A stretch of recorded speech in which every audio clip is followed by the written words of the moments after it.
Welcome to Tasting Wine. I'm Haley. I'm Toth. Today we're tasting wine. We have Barberani Foresco. This is from Tuscany. We bought it in Tuscany. But I don't know exactly. From Umbria. Umbria. I don't know exactly where that area is. I still think it's in the Toscana region. Good. So this wine we got when we were in Italy, in Tuscany. Yeah, we were in Orvieto when we actually bought this one. Were we in Orvieto? Yeah, we had dinner and we got this with the dinner. Well, essentially they were serving this like as table wine. Their table wine. No, yeah, maybe, I forget. Yeah. Yeah, I think so. Yeah, so they were serving this as like their table wine, and we were like, this is your table wine? This is literally delicious. And then we drank a few more bottles. Yeah, but it's been like 4 years? Oh gosh, yeah, I think it has been 4 3 years. or 4 years since we've, probably around Before med school, yeah. Yeah, before we went to med school. It's been 4 years since we had it. So we're like, we're gonna see if our tastes have changed, if we were just way off, or if it like went bad. Or if we were a little. For like, shipping it across the world. But it's 100%, I don't even know how to say this grape's name. Vendemmia. Vendemmia. Yeah, I don't know. There's so many different grape varietals out there that they grow in all parts of the world, but they don't really grow too many of them, at least in California. Yeah. In other parts of the United States they do, but yeah, there's some funky names out there. So this is a 2015, so we had it in 2017-ish. Yeah. So it was still kind of young. Yeah, it has like faint smells of like cedar and like tobacco and like wood in the back end. Yeah, I would say that. And then a little bit of smoked meat. Yeah, but there's not that much like fruit. Doesn't taste like too much fruit or berries or anything like that. Yeah, it's not really fruit forward at all. No, which makes me think like maybe it's like a wine that's not like 4 or 5 years and it starts to show like age or something like that. But, I mean, it still smells pleasant though. No, it smells really good. That smells super nice. Oh, this is dry. Wow, I don't remember this being so dry. Oh wow, that is dry. I haven't had a dry wine like this since the Chianti that we had. Oh, yeah. Yeah, so this definitely has that like Italian type of taste, like where it's got the really dry tannins on there. I really like it though. It's actually starting to open up a little bit more.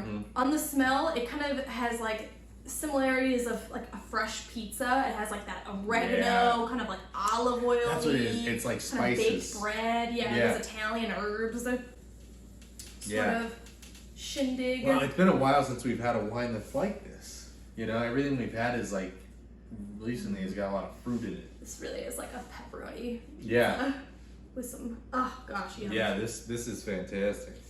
I mean, we bought it in this little town called Orvieto. We were out to dinner, like Haley said, and I looked for this the next day, and I found it, and Haley was like, "Oh, don't worry about it, don't get it." Well, they closed for lunch for like any amount of time that they're wishing that day, which is, I love that.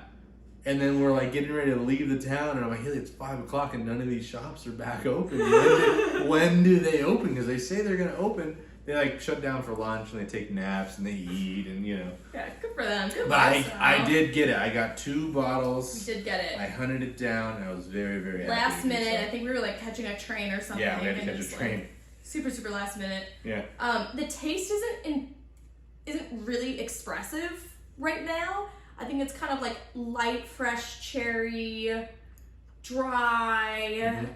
But then there's a little bit of that like tobacco-y cedar, like on the mid, like back end. It's super good. This wine needs food for sure. This wine needs some food. I feel like pizza, honestly, would be super good with it because it's got the bread and the sauce and the cheese. I can see how this would be a table wine now that I'm thinking about it. Yeah. Because it's kind of like what's the phrase? Porch pounder?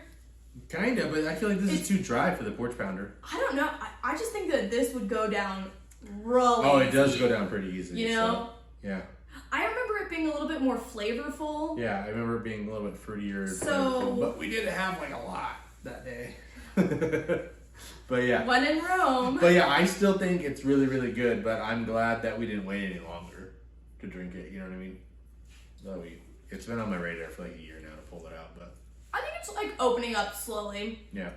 I don't think it's gonna get like entirely complex on the taste. I think that maybe it'll just be a little bit more fruit forward and kind of like the tobacco slight earthiness will come out a little bit more. I think some of those like that drier note, the dryness to it, I think that's kind of gonna fade. Yeah. It's already starting to fade. It's already starting to fade. But yeah. But yay! Yeah, thank you for joining here, Tasting Wine. Do you got any bottles that you brought back from like around the world? I don't know. Do you have anything that you stumbled across? You're like, I have to have this. I'm bringing it back. I do that all the time. Is there anything that you tried overseas when you were really drunk and you're like, this is the best thing ever, and then you came back to the States and you're like, this is mediocre? Yeah. But yes, thank you for joining us, Tasting Wine. Make sure you get out there, Tasting Wine. Let us know all those things I just said. Get out there. What else? That's it. Make sure you subscribe. Leave some comments down below. If you got any suggestions of stuff you want us to try, I'll go out and try and find it. Maybe some Italian varietals. Yeah, some Italian varietals that aren't of the norm. So yeah, other than that, see you next time. cheers. Cheers.